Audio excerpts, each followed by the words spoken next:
Bonjour à toutes et à tous, j'espère que vous allez bien, que vous avez la forme. Alors, on va attendre un petit peu qu'il y ait des gens qui arrivent. En ce dimanche, j'aurais bien voulu le faire dehors, mais là, il caille, il pleut, il fait un temps pourri. Enfin, il pleut pas là, mais c'est humide dehors, c'est pourri. Voilà. Donc, un live aujourd'hui, comme je vous avais promis. Donc, demain, le pass de la honte va être mis en application. Et donc, salut. J'espère que tout le monde va prendre les bonnes décisions et pour que tout ça s'arrête le plus rapidement possible. Donc encore une fois, bonjour à vous. J'espère que vous avez la forme, que vous allez bien. Si vous m'entendez, si vous me voyez, mettez-moi un petit OK en commentaire. Ou faites-le moi savoir s'il y a un souci particulier au niveau du son et de l'image. Normalement, on est bon. La qualité, normalement, est bonne. Donc voilà. Est-ce que vous m'entendez bien? Vous me voyez bien? Ok. Bon, dans ce live, clairement, moi, je vais partager avec vous, en fait, ce que je compte faire à partir de demain par rapport à la situation actuelle, ici, chez nous, en France, qui va aller de pire en pire, malheureusement, à partir de demain, parce que les discriminations vont commencer et la discrimination sera bel et bien effective à partir de demain. Donc moi, je vais vous partager avec vous ma façon de faire, ce que je vais faire, ce que je compte faire. Dans ce live, on va essayer d'analyser un petit peu la situation brièvement, rapidement, pas manger trop de votre temps. Pour ceux qui souhaitent, qui souhaitent le partager, partagez-le. Voilà. Donc ça peut aider pas mal de gens parce que j'ai fait vraiment un condensé de la situation actuelle et en prenant un petit peu de hauteur en fait par rapport à tout ce qui se passe là, sans plonger dans l'émotionnel, sans plonger dans tout ça, en restant vraiment rationnel. Et en restant logique en fait par rapport à la situation. D'accord? Donc, oh salut Jean, comment tu vas? Ça faisait longtemps, tiens j'ai pensé à toi il n'y a pas longtemps. J'espère que tu vas bien, j'espère que tu as la forme. Tu m'entends bien? Tu me vois bien? Voilà. Donc on y va, on attaque tout de suite sans tarder. La situation. Alors, on est dans une situation qui est quand même assez terrible. Donc on va vraiment, encore une fois, sans prise de parti pour l'instant. Ça va peut-être venir après, mais on va vraiment analyser la situation, poser la situation, savoir dans quelle situation on se trouve et comment on peut agir pour sortir de ce truc-là, pour pouvoir vivre librement tout simplement et en toute sécurité. Alors là, la situation c'est quoi? Eh bien, on a un pass qui est obligatoire à partir de demain, d'accord? Vous le savez, merci Jean. Dans les lieux publics, dans les centres commerciaux, il faudra un PCR ou un vaccin. Alors, vous m'entendrez parler beaucoup de vac. Je veux pas trop, pour l'algorithme, là, je veux pas trop prononcer le mot vaccin parce que voilà. D'accord? Donc, pour pouvoir accéder à ces lieux-là, et pire encore, à l'hôpital, c'est la première fois de notre histoire, enfin l'histoire contemporaine, quoi, où pour aller te faire soigner à l'hôpital, il va falloir que tu justifies que tu n'es pas malade. D'accord?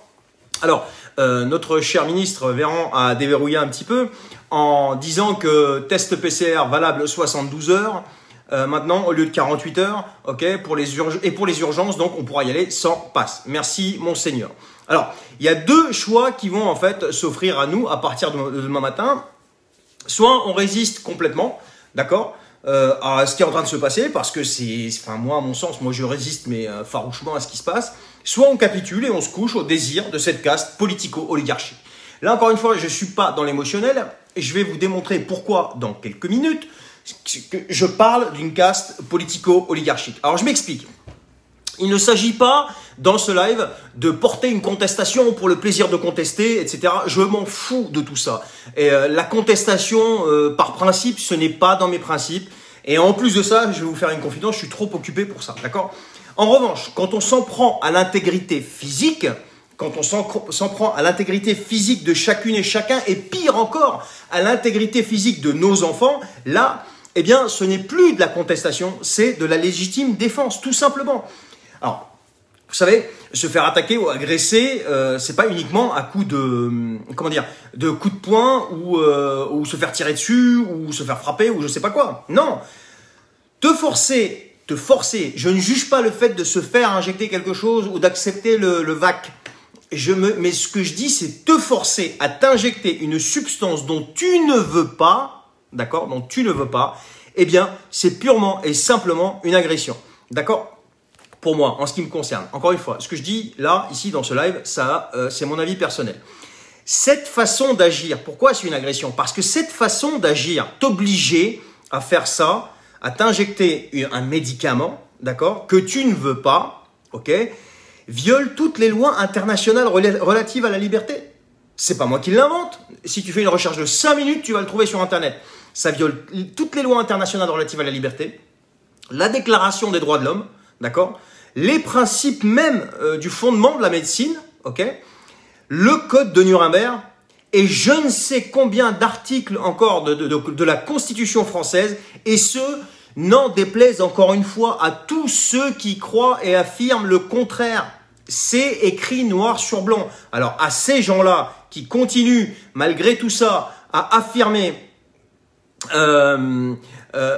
merci Jean.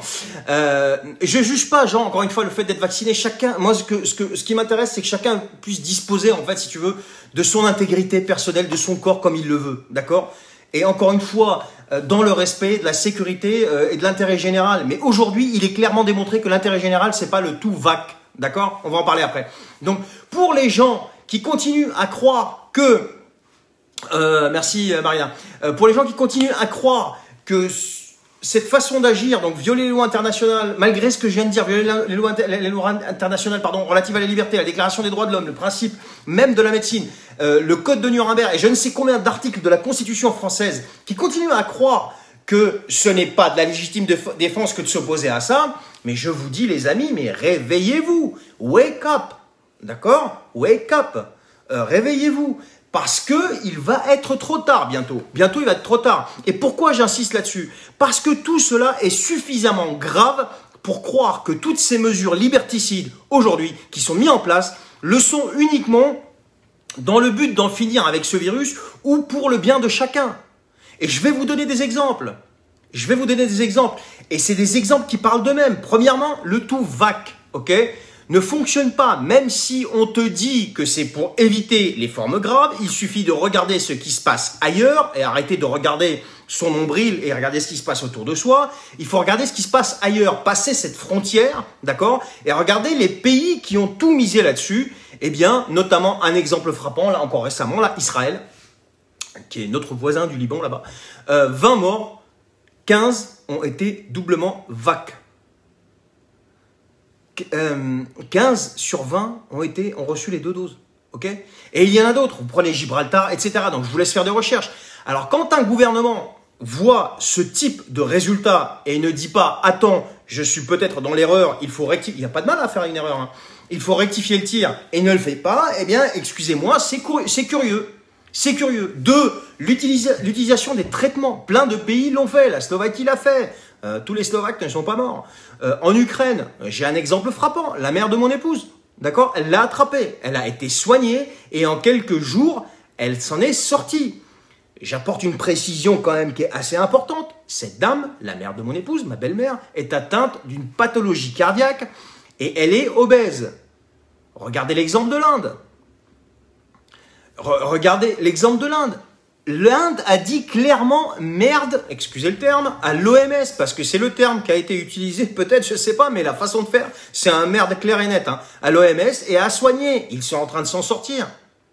Donc voici quelques exemples déjà en ce qui concerne les quelques événements par rapport au tout vac. Ensuite viennent les décisions contradictoires qui viennent nous démontrer quand même, qui elles font penser aussi qu'il y a peut-être autre chose, un autre projet derrière tout ça, lequel, j'en sais rien, j'ai mon avis sur la chose, mais je n'ai pas à l'exprimer comme ça en public, j'ai mon avis sur la chose, mais voilà. Mais il y a peut-être quelque chose derrière tout ça, on ne sait pas quoi encore, c'est pas clair.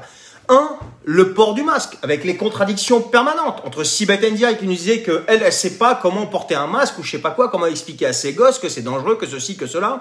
Véran, pareil, qui nous disait tout et son contraire. Voilà. 2, l'hydroxychloroquine, en vente libre, et juste avant l'arrivée de notre ami sur le territoire, elle a été déclarée vénéneuse, et quoi encore, est mise sous ordonnance, mais c'est un délire complet. Alors que ça fait des décennies qu'elle est administrée à des milliards de personnes.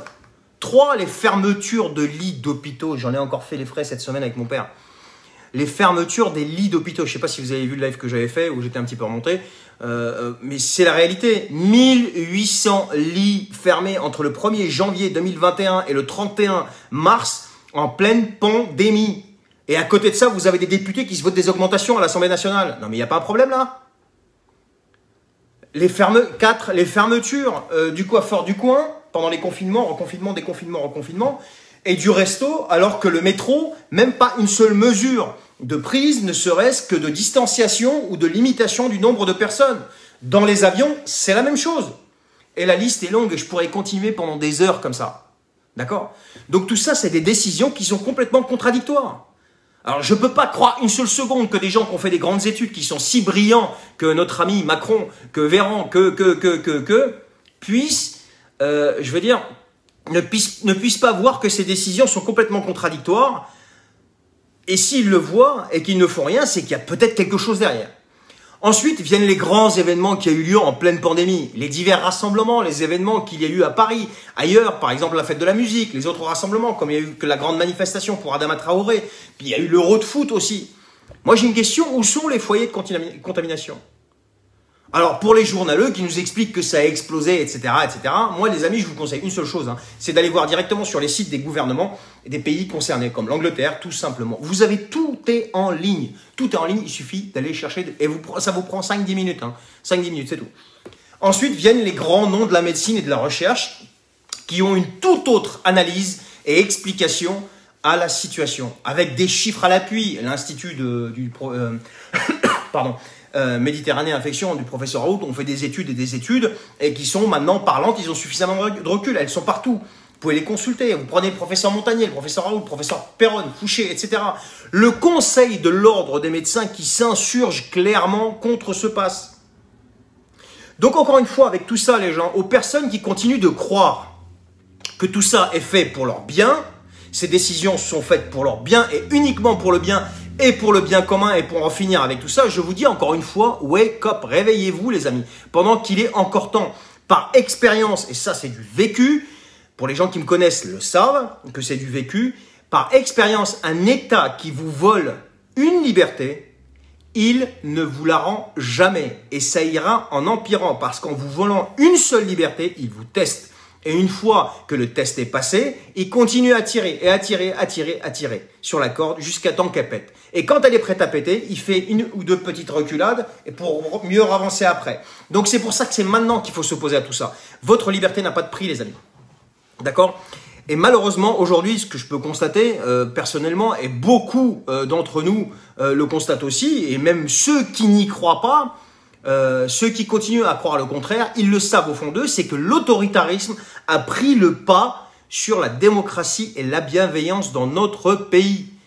Et ce qui est inédit aujourd'hui, c'est on s'attaque directement à ton gagne-pain. C'est-à-dire que si tu fais pas ceci, tu n'auras pas de salaire. J'ai un ami qui est dans une salle de sport. C'est exactement ce qu'ils lui ont fait. S'il ne cède pas, il ne veut pas céder. Il ne veut pas céder. S'il ne cède pas, c'est là que je vous parle de la liberté et de l'intégrité physique. La liberté de disposer de son corps. Tu ne veux pas céder, fine, on te dégage. D'accord? Ou on te met à pied. Donc, il n'y a pas de licenciement, mais bon. Tout ça, c'est comme d'habitude, c'est du déguisé. On te met à pied, pas de salaire. Ma propre sœur travaille dans un hôpital. Si tu ne le fais pas, pareil, pas de salaire. J'ai une autre amie qui est assistante maternelle, tu es obligé de le faire. Il y en a qui travaillent dans des restos, ils sont obligés de le faire. On vit une époque complètement délirante. La France qui donne des leçons de démocratie et de liberté à la planète entière et à l'univers est devenue, sous monsieur Emmanuel Macron, le foyer de l'autoritarisme. Le 12 juillet, je crois que c'était le 12 juillet, ça a été la bascule. Ça a été la bascule. Et là, on ne s'en cache plus. Il l'affirme, mais haut et fort. On ne s'en cache plus. Un pouvoir, c'est devenu un pouvoir autoritaire qui est tout simplement aidé par des médias qui sont devenus la Pravda soviétique. Dès que tu n'es pas d'accord avec eux, qu'est-ce qui se passe? Eh bien, tu deviens un paria. Et là, je pense que je vais avoir des petits problèmes là, au niveau du compte Facebook, mais je m'en fous. Le message sera passé. Il y a d'autres organismes et s'ils croient qu'ils ont le monopole sur les médias, on s'en fout. Il y en a plein d'autres et d'autres où il n'y a pas de censure. Voilà. Donc ces gens-là sont devenus un organe de propagande du régime et son outil marketing. Et tout ça, bien sûr, est intolérable. Ici en France, le pays de la Déclaration universelle des droits de l'homme et du citoyen, c'est quand même le peuple de France, le peuple qui a détrôné un roi. Je ne peux pas accepter une seule seconde, je peux pas croire une seule seconde, ni accepter d'ailleurs, que ce peuple ne fasse pas front pour pouvoir préserver ses libertés. Et la plus fondamentale d'entre elles, comment disposer de ton corps. C'est tout. C'est tout. Voilà. Alors il y a des gens pour qui la liberté, justement, encore avec Dieu merci, ne se négocie pas et pour qui il est impossible de céder ne serait-ce qu'un seul centimètre à cette caste politico-oligarchique. Et j'en fais partie. Et je ne suis pas tout seul. D'accord? Alors j'en viens maintenant aux gens qui... Est-ce que j'ai eu pas mal de messages, en fait, des gens qui me disent, oui, bah, j'ai perdu beaucoup d'amis sur Facebook, il y a plein de gens qui me rejettent maintenant, parce que, bah voilà, on n'est pas d'accord, machin. Alors pour les gens qui vous rejettent parce que vous êtes des vilains citoyens et de facto des personnes dangereuses et complotistes, et je vous dis, rassurez-vous déjà, moi c'est pareil, j'en ai perdu je sais pas combien, et mon attitude personnellement, et je vous la conseille très sincèrement, sinon vous faites plus rien et vous êtes complètement défocusé par rapport à vos objectifs, par rapport à votre boulot, parce qu'il faut continuer en direction de ces objectifs, il ne faut pas s'arrêter, il ne faut pas se laisser handicaper par ce qui se passe. C'est pas parce qu'on te dit on te met un pass sanitaire qu'il faut que tu remettes en question tout ce que tu étais en train de faire au niveau professionnel et compagnie. Non, non, non, tu continues sur le même cap.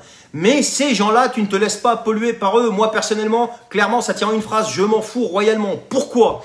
Parce que s'ils me rejettent déjà, c'est que nos liens étaient vraiment artificiels. Ce n'étaient pas des vraies relations et donc pas solides et encore moins intéressants. Alors au départ, bien sûr, ça touche un peu, c'est normal, c'est humain, je dirais. Mais quand tu prends de la hauteur et tu te dis, je vais pas remettre en cause la sécurité de ma famille, la sécurité, l'intégrité physique de ma famille et de ma personne pour qui que ce soit, mes enfants. À mon sens, il faut vraiment affirmer ses convictions, rester fidèle à ses valeurs et surtout, surtout ne pas plonger dans cette moyenne silencieuse qui est là, qui accepte son sort sans broncher. Mais je ne peux pas accepter, moi, une seule seconde que ce peuple-là, qui est à l'origine, qui a détrôné un roi et qui a créé la Déclaration universelle des droits de l'homme et du citoyen, puisse rester silencieux et accepter son sort comme ça. Et venez pas me trouver des excuses pour ceux qui cherchent à trouver des excuses. Oui, mais ils font ce qu'ils peuvent, je sais pas. Non, non, non, non, non, tu fais pas ce que tu peux. Quand tu es à la tête de l'État, tu dois écouter tout le monde. Et tu dois écouter, tu prends un mec comme Raoult, il a un CV long comme mon bras. D'accord? Et il a, je veux dire, le mec, il a écrit plus de 400 articles, ce n'est pas un guignol. D'accord? Tu prends un mec comme le professeur Montagnier, c'est un professeur qui a découvert quand même le virus du VIH. C'est pas un débile, le type. D'accord? C'est pas un apprenti sorcier. Donc, au bout d'un moment, les gens, il va falloir, à mon avis, éteindre la télé et rallumer là-haut et voir ce qui se passe. Et en plus de ça, dans ce pays, il y a des gens qui se sont sacrifiés pour les fondations de ce pays. Et ils ne l'ont pas fait pour qu'il soit livré en pâture, comme ça, à un tas de personnes qui ne l'aiment pas. J'ai été militaire français, pas très longtemps, j'ai été que 5 ans, mais j'ai été militaire français, je connais la valeur de tout ça. Et pour ceux qui ont été encore plus longtemps que moi, qui sont restés dans la grande muette plus longtemps que moi, mais ils doivent être fous aujourd'hui. Ils doivent être fous à voir ce qui se passe. On connaît la valeur du drapeau. Je le répète, ces gens-là n'aiment pas ce pays, n'aiment pas la France. Elle ne signifie rien pour eux, c'est qu'un fonds de commerce, c'est tout ce que c'est. Ils n'aiment que leur intérêt, sinon ils auraient fait leur devoir en âme et conscience. Et non pas en se couchant en permanence devant Macron et ses oligarques. Je prends un exemple tout bête. L'Assemblée nationale, le jour du vote de la loi, 374 députés étaient absents. Le jour du vote, vous vous rendez compte? Le Sénat qui te dit, on a voté avec un pistolet sur la tempe. En gros, on les a forcés, les pauvres. Le Conseil d'État, mais j'en parle même pas. Et dernièrement, alors là, l'apothéose de tout, ça a été le Conseil constitutionnel. Gangréné de l'intérieur par le pire escroc de la 5e République, l'affaire du sang contaminé, etc., qui préfère privilégier les intérêts de son fiston plutôt que l'intérêt général. Et t'as encore des gens qui viennent m'expliquer que c'est pour l'intérêt général, etc. Mais les gars, oh, réveil, wake up. Si après tout ça, tu ne crois pas qu'il y a autre chose derrière tout ça, eh bien, ça craint pour toi, mon ami. Alors les amis, où que vous soyez, qui que vous soyez, quelles que soient vos convictions, le mot d'ordre, c'est rester unis et soudés. Pourquoi? Parce qu'une partie de leur stratégie, elle est sadique à un point, mais vous imaginez pas, c'est la division et de monter les gens les uns contre les autres. D'accord? Dans un but précis, à mon avis, et ça regarde que moi, encore une fois, qui est 2022. Ça, on en parlera plus tard. Peut-être sur un autre canal que Facebook. Alors, ne cédez pas à ça, cédez pas à cette violence, surtout pas de violence. Pourquoi? Parce que la violence sera l'excuse ultime pour accélérer la mise en œuvre de ce qu'ils souhaitent. D'accord? Alors moi, personnellement, ce que je vais faire à partir d'aujourd'hui. à partir d'aujourd'hui, enfin à partir de demain matin plutôt, mais je le fais déjà depuis un petit moment, mais ce que je vais faire à partir d'aujourd'hui pour cette histoire, comment je vais agir à partir de demain. Alors, déjà, je suis prêt à discuter avec tout le monde, mais après tout ce que j'ai cité dans ce live, c'est que de la logique, c'est que du bon sens. S'il y a encore des personnes qui continuent de me dire que je suis dans l'erreur, ok, pas de problème. Moi, j'accepte, il n'y a pas de souci. Ok, pas de problème, je suis dans l'erreur, mais je veux plus discuter de ça avec ces gens-là. Franchement, venez pas me gonfler avec ça, les mecs. Je veux plus discuter de ça avec ces gens-là. Et excusez-moi d'avance de ne plus accepter votre opinion, les amis, pour ceux qui me disent que je suis encore dans l'erreur par rapport à tout ce que je viens de vous citer dans ce live, qui sont que des faits que vous pouvez trouver tous sur le net et facilement et aisément en 5 minutes. D'accord? Donc, excusez-moi d'avance de ne plus accepter votre opinion et votre avis sur le sujet. L'heure est trop grave pour se lancer dans de grands commentaires à 2 balles interminables sur Facebook. Pour les trolls, qu'est-ce que j'appelle les trolls? Sans aucune insulte de ma part. Les trolls, ces personnes qui sont insultantes, tu sais, ces parasites là, qui n'ont rien de constructif et qui passent leur temps à venir t'expliquer la vie, mais sur Facebook. D'accord? Te mettre des commentaires à 2 balles qui sont insultants, donc eux, ça dégage, ça bloque. Donc moi, je vous conseille de faire pareil, hein, franchement, parce que ça libère l'esprit et ça vous permet de rester focus sur ce que vous êtes en train de faire. Et tous ceux qui mettent en place ce pass, et ben moi personnellement, vous m'excuserez les gens, et ben je vais pas venir, je vais boycotter parce que déjà je pourrais pas rentrer, déjà d'une, et de deux, je vais boycotter. Et si on est des millions à faire ça, croyez-moi que l'oligarchie reculera. Pourquoi? Ben, elle a déjà d'ailleurs reculé avec ces histoires de 72 heures. Est-ce qu'ils sont courageux les mecs, mais ils sont pas téméraires quand même. Hein. Avec l'histoire des 72 heures au lieu de 48 pour le test PCR, c'est pas grand chose, c'est déjà un petit signe. Eux, ce qui les intéresse, c'est le fric. D'accord? Moins de consommateurs, tout simplement, égale moins de fric. C'est tout simple. C'est aussi simple que ça. C'est une opération mathématique. Moins de consommateurs, moins de fric. D'accord? Alors, les commerces qui croient qu'ils vont sauver leur affaire en se couchant, eh bien, mes amis, c'est faux et archi faux. Et vous le savez parce que vous êtes des entrepreneurs avant tout. Et vous savez faire des calculs et des prévisionnels. C'est tout simple. Hein. D'accord? Et vous le savez. Et vous savez pertinemment que ce qui est en train de se passer là, si vous cédez, c'est reculer pour mieux sauter. Et d'ailleurs, regardez ce qui s'est passé. Mais non, Jean-Pierre. Mais non, Jean, pardon. Je vais pas te dégager, ça va pas, non. Alors, prenez les amis, les commerçants, unissez-vous, prenez les bonnes décisions. Parce que si vous êtes tous unis, eh bien, vous allez pouvoir vous opposer, comme ils font à Cambrai d'ailleurs, d'accord? Sinon, vous allez voir votre business décliner, vous le savez. Mais vous cédez aujourd'hui par dépit parce que vous avez besoin, ben bien sûr, tout le monde a besoin de payer ses factures, etc. Et c'est compréhensible. Et encore une fois, c'est compréhensible. Les élus, soyez des élus, pardon, pas des partisans. Il y a un truc, quand vous êtes élu, à chaque fois, vous avez tendance à oublier un truc qui est hyper important. Vous êtes des élus. C'est des gens, c'est des citoyens qui vous ont mis là. Alors, redescendez sur terre, les mecs. C'est beaucoup mieux, je vous assure. C'est vraiment beaucoup mieux. Parce que, au bout d'un moment, les gens vont vous détester, quoi, si ce n'est pas déjà le cas. D'accord? Les médias, alors rien à dire, à part éteignez la télé. Enfin, moi perso, ça fait un moment que BF merde, là je la regarde même plus. Enfin, d'ailleurs, ça fait très très longtemps ça. Éteignez la télé. Un peu de divertissement pour moi c'est ok, il n'y a pas de souci. Mais la propagande, alors là c'est niette de chez niette. Ok? Ouais, je sais. J'ai vu ça, mais franchement, c'est l'attitude, Et encore une fois, ces gens-là. Des médias, je vais m'attarder un petit peu dessus, très rapidement, pas trop longtemps, pour vous dire une chose qui est simple, c'est qu'il y a plein de choses formidables qui se passent dans le monde. Je vous assure, il y a plein de trucs sympas qui se passent dans le monde, et ces gens-là n'en parlent pas, ils parlent que du négatif, parce que le négatif, eh ben, c'est croustillant. Voilà. Alors voilà ce que je voulais vous dire dans ce live, mes amis. J'ai essayé de faire une espèce d'analyse simple et courte, entre guillemets, pour dire qu'il y a quelque chose de bizarre. C'est pas, attendez, encore une fois, je dis toujours ce truc-là. On arrive, salut Anne, ça va? On arrive à poser un robot sur Mars en 2021 en le manipulant avec un joystick, d'accord? Et on arrive à faire décoller de ce robot un hélicoptère sur la planète Mars, hein, elle est à je sais pas combien de millions de kilomètres là. On arrive à faire ça depuis la Terre, d'accord? Et vous allez me dire qu'on n'arrive pas à trouver une solution à un coronavirus? Réfléchissez un petit peu là-dessus. Voilà ce que je voulais vous dire. J'espère que ça va vous aider, écoutez, chacun fait ce qu'il veut. Encore une fois, je suis pas dans le jugement. Moi, ce qui m'intéresse, c'est que chacun puisse disposer de son corps comme il le peut, comme il le veut, ok? Bien sûr, en respectant les gestes barrières, tout ça, ça va de soi, Maintenant, qu'on nous oblige à faire quelque chose qu'on ne veut pas, respecter la vie en société, il n'y a aucun problème. Mais au niveau de l'intégrité physique, non. Oui, non, ça là-dessus, moi, je vous conseille de vous opposer parce que très sincèrement, encore une fois, un État qui vous prend une liberté, il ne vous la rend jamais. Il vous la rend jamais et ça, c'est de l'expérience. Ça, c'est de l'expérience pure. Voilà, mes amis, partagez ce live. Je vous encourage à le faire. Ça va peut-être intéresser des gens. Moi, je suis juste un simple citoyen qui vous partage ce qu'il fait, ce qu'il compte faire et comment il vit la chose. Et puis voilà, c'est tout, c'est juste ça.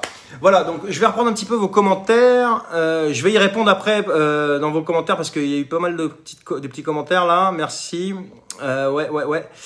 Je vais y répondre après. Hein. Merci également de rappeler, comme vous l'avez fait, comment on installe un gouvernement. Ah oui, bah ça c'est clair. Bah, on est d'accord. On est d'accord, bien sûr. Écoutez, moi j'ai vécu au Liban. J'étais gamin peut-être, mais j'ai continué. Il y a des gens qui m'ont dit ouais mais t'as quitté le Liban à l'âge de 11 ans, mais blablabla. Ouais mais j'ai continué à y aller après et j'ai quasiment toute ma famille là-bas aussi. Donc l'occupation syrienne on connaît bien, hein. Interdiction de se rassembler à partir de telle heure on connaît bien. Donc c'est arrivé crescendo. Bon, l'avantage d'Assad c'est qu'il nous a jamais injecté quoi que ce soit lui. Voilà, mais il n'y a même pas eu d'attaque chimique ni quoi que ce soit. Par contre on se faisait pilonner mais comme jamais vous avez vu les mecs. On sait ce que c'est. Donc ouais, on connaît l'installation progressive d'un gouvernement autoritaire et on connaît aussi la collaboration avec ce gouvernement parce qu'Assad n'était pas libanais. Assad c'est un Syrien, mais il y a eu les collabos libanais qui ont collaboré. Tous les Libanais n'ont pas résisté. Ceux qui ont résisté, c'est une petite partie. Et c'est ce qui fait que le Liban est encore à peu près debout aujourd'hui. Et elle continue de résister, parce que là, ce qui est en train de se passer, c'est encore pire. Donc, on connaît tout doucement. Donc, comment ça s'installe? Et là, en Europe, alors là-bas, c'est les pays du Proche-Orient, donc c'est punchy, ça y va de manière brutale. Mais ici, c'est encore plus vicieux. Là-bas, alors, c'est malheureux, mais l'avantage, c'est que tu vois, tu sais à quoi t'en tenir d'entrée de jeu. Mais ici, c'est plus vicieux. Il te l'a fait vraiment de manière smart et en costard-cravate, en te faisant croire que c'est pour ton bien et en s'appuyant sur tout un système marketing avec les VRP, ce que j'appelle les VRP du pouvoir, qui sont tout le système médiatique, d'accord? Qui est à leur solde, parce qu'il y a des journalistes indépendants qui sont très intègres, qui sont malheureusement haïs aujourd'hui, parce qu'ils disent la vérité. Et dans ces périodes-là, la vérité, eh bien, elle dérange. Et moi, j'ai bien peur qu'après, s'ils voient qu'on continue de déranger et qu'ils passent au stade au-dessus. Mais ça, on n'en est pas là encore et j'espère qu'on n'y arrivera jamais. Voilà mes amis, je vous souhaite une excellente journée, un bon dimanche, gardez le cap, résistez, tenez bon, ça se terminera, ça c'est clair et net.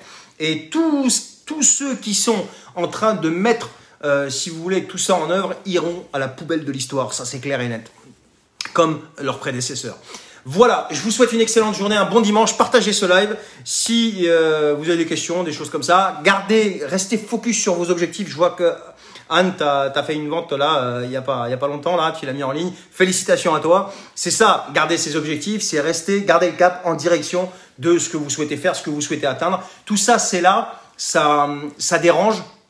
Ça perturbe, mais on donne, on affirme son avis. Moi, ce que j'affirme haut et fort, mais je suis focus tous les jours sur ce que je fais et en direction des objectifs que je vais pour la sécurité de ma famille et l'avenir de ma famille. Voilà, bon dimanche à vous, portez-vous bien, prenez soin de vous et à très bientôt.